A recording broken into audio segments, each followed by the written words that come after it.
புகார்தாரர் வந்து ஒரு மருத்துவர். அவங்க வந்து எழுத்துப்பூர்வமா புகார் வந்து கொஞ்சம் தாமதமா குடுத்துருக்காங்க. ஆனா முதல்ல அவங்க 100 கால் பண்ணியிருக்காங்க. 100க்கு கால் பண்ணது தான் அவங்களோட ஆமா, ஆமா 100 கால் பண்ணியிருக்காங்க. காலையில 10லேருந்து 11 மணிக்குள்ள அவங்க அந்த இடத்துக்கு வந்துட்டு போறாங்க. வந்துட்டு திரும்ப ஒரு 1 ஹவர்ல அவங்க புறப்படுறாங்க. போனதுக்கு அப்புறம் அவங்க சொல்றது என்னன்னா, போனதுக்கு அப்புறம் கொஞ்ச நேரத்திலேயே நான் போலீஸ் கூப்பிட்டேன் அப்படின்றாங்க.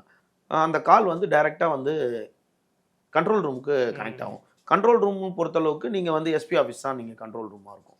எஸ்பி ஆஃபீஸ்லேருந்து உங்களுக்கு நேரா வந்து கன்சர்ன் டிஎஸ்பிக்கு ஃபார்வர்ட் ஆயிருக்கும். கன்சர்ன் டிஎஸ்பினா இந்த சம்பவம் நீங்க எந்த இடத்துலங்க தொலைச்சீங்க? நீங்க எந்த இடத்துல நகைய தொலைச்சீங்க?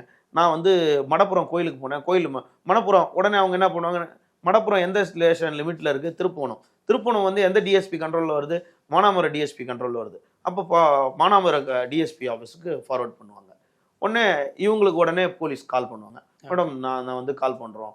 அதுக்கு நடுவுல இவங்க வந்து டாக்டர் மருத்துவர், அதாவது மதுரை திருமங்கலத்துல இருக்க ஒரு மருத்துவர் நிகிஜா அப்படின்றது அவங்க பேக்கப், அவங்க ஃபேமிலி பேக்கப் எதையுமே வெளியே இன்னும் சொல்லவே இல்லவே இல்லை. அதுதான் ஒரு சந்தேகத்துக்கு இடமாவே இருக்கு.